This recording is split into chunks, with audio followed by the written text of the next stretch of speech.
नमस्कार दोस्तों, स्वागत है आप सभी का हमारे YouTube channel only set practice में। तो आज हम लोग बिहार एसएससी का सेट नंबर 19 को देखने वाले हैं। तो बने रहे वीडियो के साथ, हम लोग का स्टार्ट करते हैं।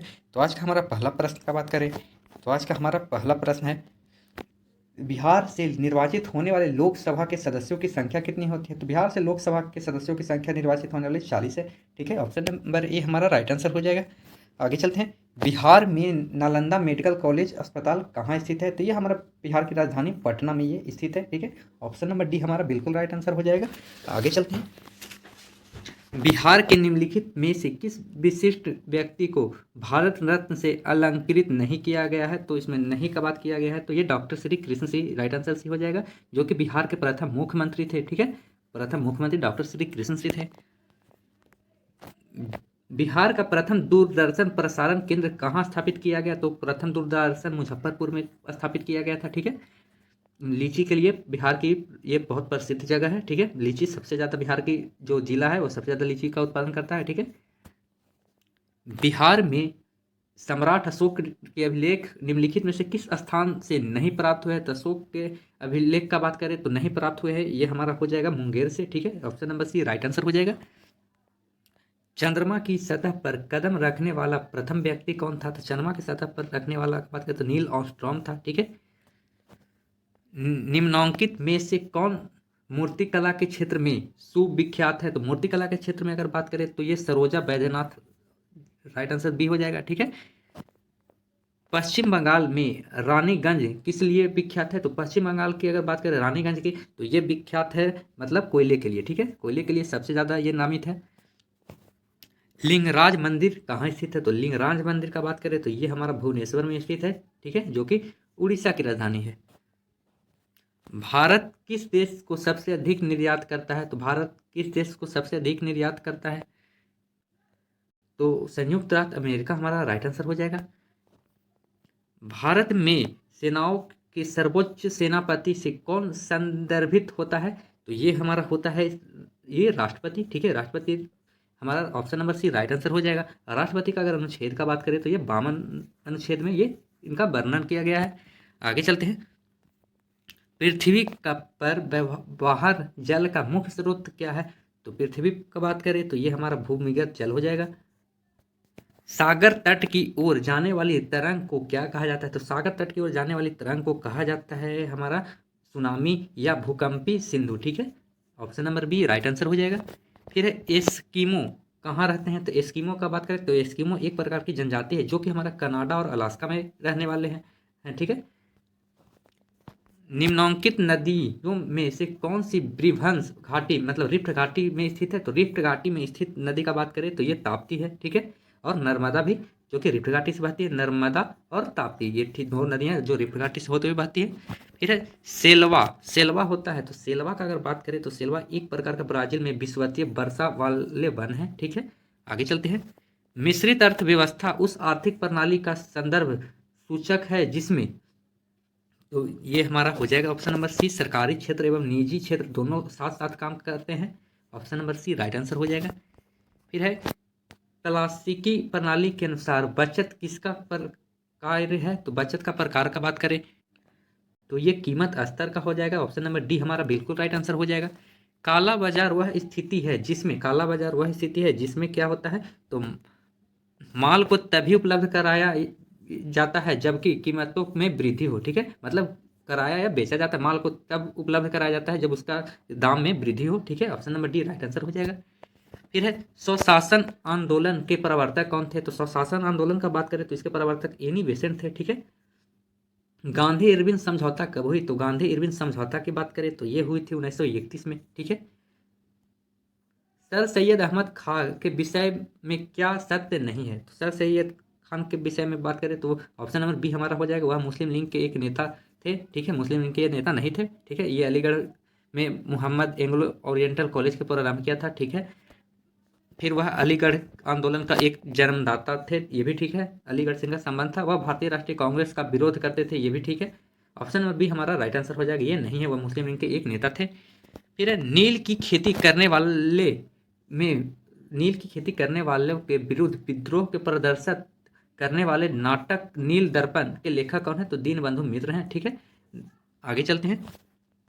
चीन में 1911 ईस्वी में के विद्रोह का क्या परिणाम हुआ? तो 1911 की अगर बात करें तो ये परिणाम हुआ, एक गणतंत्र की स्थापना हुई। ठीक है, ऑप्शन नंबर ए हमारा राइट आंसर हो जाएगा। फिर है, निम्नलिखित में से किसने राज्य अपहरण नीति को क्रियान्वित किया? तो राज्य अपहरण मतलब हड़प नीति को, तो हड़प नीति का अगर बात करें तो ये लॉर्ड डलहौजी को कहा जाता है। ठीक है, भारत में प्रकाशित होने वाला प्रथम समाचार पत्र का नाम था? तो द बंगाल गजट हमारा राइट आंसर डी हो जाएगा। व्याकरण ग्रंथ जिसे अष्टाध्यायी के रचनाकार कौन थे? तो अष्टाध्यायी के रचनाकार का बात करें तो ये हमारे पाणिनि जी थे। किस राज्य के प्रदेश में पुर्तगालियों ने भारत भूमि पर अपने दुर्ग का निर्माण किया? तो भारत भूमि पर दुर्ग का निर्माण करवाने वाला था ये कोचीन में। ठीक है, कोचीन जो कि केरल में स्थित है। अंग्रेजों द्वारा बंगाल विभाजन जिसे बंग भंग कहते हैं को कब रद्द किया गया? तो बंग भंग आंदोलन को रद्द किया गया ये 1911 में। ठीक है, निम्नलिखित में से किसने 1857 के विद्रोह के कारण का विश्लेषण करते हुए अंग्रेजों तथा मुसलमानों के बीच मेल मिलाप की वकालत की थी? तो ये करने वाला था सर सैयद अहमद बरेलवी। ठीक है, ऑप्शन नंबर ए हमारा राइट आंसर हो जाएगा। फिर है, बीतपाल तथा धीमन नामक भारत के दो महानतम कलाकार किस युग से संबंधित है? तो ये संबंधित है हमारे पाली युग से। ठीक है, भारत की स्वतंत्रता प्राप्ति के समय तक विद्यमान मद्रास प्रेसिडेंस को किसने स्थापित किया? तो मद्रास प्रेसिडेंस की स्थापना करने वाले थे सर थॉमस मुनरो। ठीक है, तो sir Thomas Munro right answer ये हो जाएगा। आगे चलते हैं। 1930 में चटगांव के सरकारी शस्त्रागार पर हुए सशस्त्र आक्रमण का नेता कौन था? तो सशस्त्र आक्रमण के नेता का बात करें तो ये थे Suryasen. Option number C right answer हो जाएगा। भारतीय तिरंगा का पहली बार जवाहरलाल नेहरू ने कहां पर ध्वजारोहण किया था, मतलब फहराया था? तो सबसे पहले ये फहराया गया था 1929 के लाहौर के लाहौर में रावी नदी के तट पर फहराया गया था। ठीक है, जो कि जवाहरलाल नेहरू के द्वारा फहराया गया था। फिर है, जिम कॉर्बेट राष्ट्रीय अभ्यारण्य कहाँ स्थित है? तो जिम कॉर्बेट का अगर बात करें तो जिम कॉर्बेट हमारा स्थित है उत्तराखंड में। ऑप्शन नंबर ए हमारा राइट आंसर हो जाएगा। संयुक्त राष्ट्र महासभा द्वारा मानव अधिकार की विश्वव्यापी घोषणा कब स्वीकार की गई थी? तो यह 10 दिसंबर 1948 को की गई थी। ठीक है, समवर्ती सूची के अंतर्गत निम्नलिखित में से कौन सा विषय शामिल है? तो समवर्ती सूची के अनुसार बात करें तो इसमें से पंड्या और मेल नहीं, ठीक है, पंड्या और मेल राइट आंसर हो जाएगा। उच्च न्यायालय अथवा सर्वोच्च न्यायालय द्वारा नागरिकों के मौलिक अधिकार की रक्षा हेतु जारी समादेश को क्या कहते हैं? तो उसे कहा जाता है हमारा बंदी उपास्थापक। ठीक है, आगे चलते हैं। भारत सरकार के अवशिष्ट अधिकार कौन से हैं? तो भारत सरकार के अवशिष्ट अधिकार का बात करें तो ये हमारा केंद्र में निहित होता है। राज्यसभा के 1/3 सदस्यों के निवृत्ति होने की अवधि क्या है? तो प्रति कितने वर्ष पर? तो प्रति ये 2 वर्ष पर होते हैं। ठीक है, ऑप्शन नंबर बी हमारा राइट आंसर हो जाएगा। करीबा बांध किस नदी पर स्थित है? बहुत बार पूछा गया है कि करीबा बांध किस नदी पर स्थित है, तो ये हमारा नील नदी पर स्थित है। अरुणाचल प्रदेश में प्रवेश करने पर ब्रह्मपुत्र नदी को किस नाम से संबोधित किया जाता है? तो अरुणाचल प्रदेश में ब्रह्मपुत्र नदी को कहा जाता है दिहांग। ठीक है, दिहांग राइट आंसर हो जाएगा। भारत के निम्नलिखित क्षेत्रों में से कौन सा चीड़ के वनों से संबंधित है? तो चीड़ के वनों से संबंधित का बात कर रही है तो ये उत्तराखंड में हमारा स्थित है, उत्तराखंड। ठीक है, प्रवाल द्वीप इनमें से क्या होते हैं? तो प्रवाल द्वीप का मतलब क्या होता है पूछ रहा है, तो ये हो जाएगा अंतरस्थलीय समुद्र को जो होता है वो प्रवाल द्वीप कहलाते हैं। सुंडा जल डमरू मध्य किनके बीच स्थित है? तो सुंडा जल डमरू मध्य ये जावा और सुमात्रा के बीच स्थित है। निम्नलिखित में से किसे तूफानी चालीसा कहा जाता है?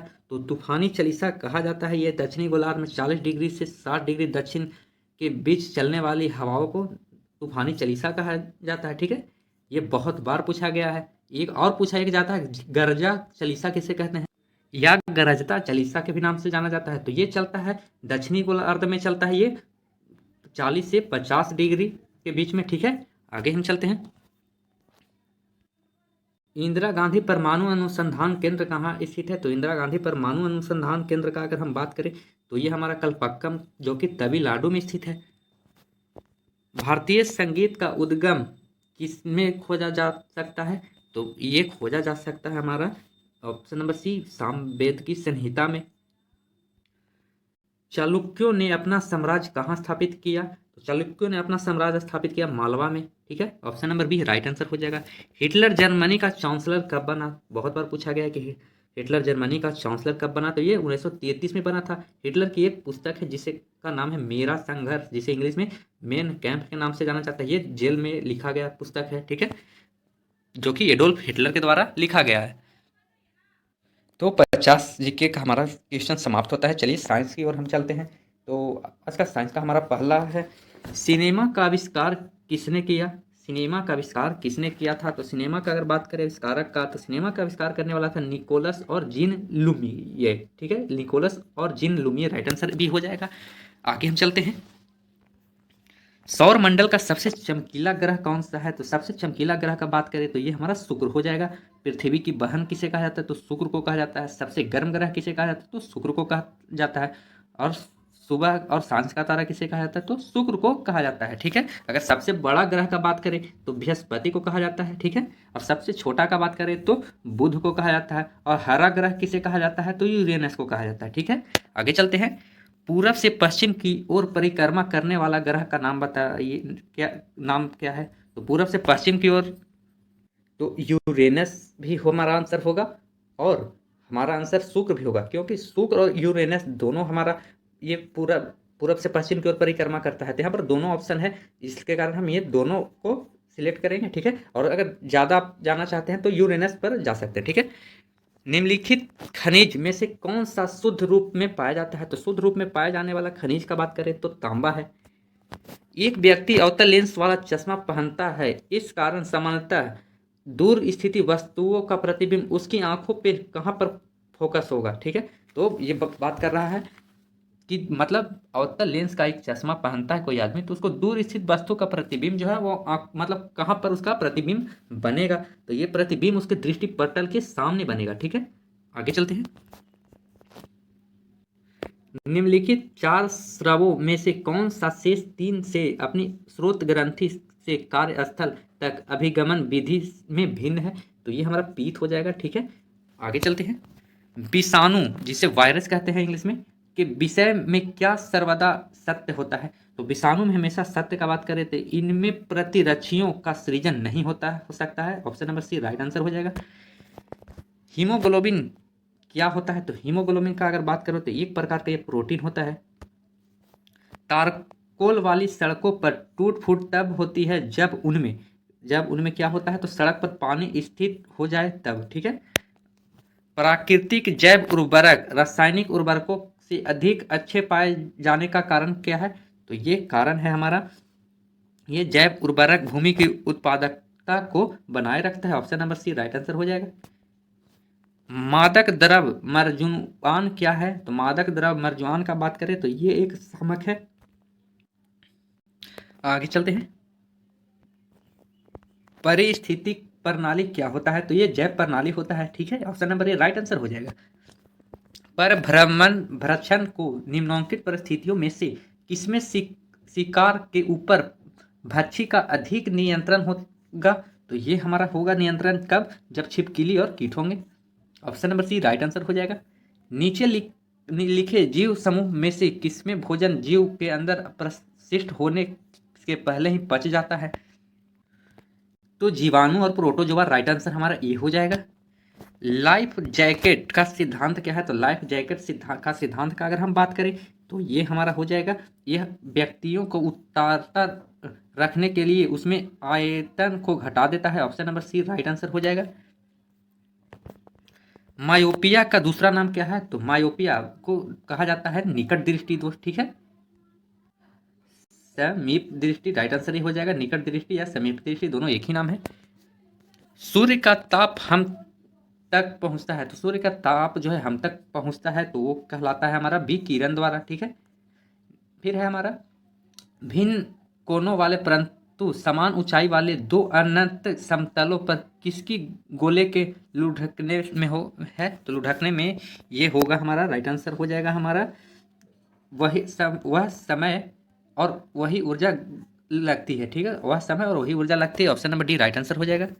फिर है वाणिज्य में टेरिलीन कहाँ जाने वाला पदार्थ होता है, तो टेरिलीन कहा जाने वाला पदार्थ का बात करें तो ये होता है कृत्रिम रेशा। ऑप्शन नंबर ई राइट आंसर हो जाएगा। फिर है नीचे दिए गए ईंधन में इनमें सर्वाधिक उष्मीयमान है, तो सर्वाधिक उष्मीयमान होता है कोक का, मतलब कोयले का। जैव पदार्थ को संलेपन में इस रसायन का प्रयोग करते हैं, तो इसमें प्रयोग किया जाने वाला रसायन हमारा एथिलीन ग्लाइकोल है। ठीक है, option number C right answer हो जाएगा। इनमें से कौन सी एक परमाणु वाली गैस है, तो एक परमाणु वाली गैस का अगर हम बात करें तो ऑप्शन नंबर बी हमारा नियॉन राइट आंसर हो जाएगा। सोडियम बाइकार्बोनेट को बाजार की भाषा में कहा जाता है, तो सोडियम बाइकार्बोनेट को अगर बात करें तो बाजार में इसको बोला जाता है पकाने का सोडा। ठीक है, option number B right answer हो जाएगा। ठंड के कारण झील जमने लगती है, पहले यह जमेगी सबसे ऊपरी तल पर। Option number C right answer हो जाएगा। फिर है एल्यूमिनियम का सबसे महत्वपूर्ण अयस्क कौन सा है, तो बॉक्साइड हमारा राइट आंसर हो जाएगा। ठीक है, बॉक्साइड और एक और है कोरंडम। ठीक है, कोरंडम भी इसी का अयस्क है। तो इसी के साथ हमारा 25 साइंस और 50 जीके का क्वेश्चन समाप्त होता है। मिलते हैं हम नेक्स्ट वीडियो में। जय हिंद।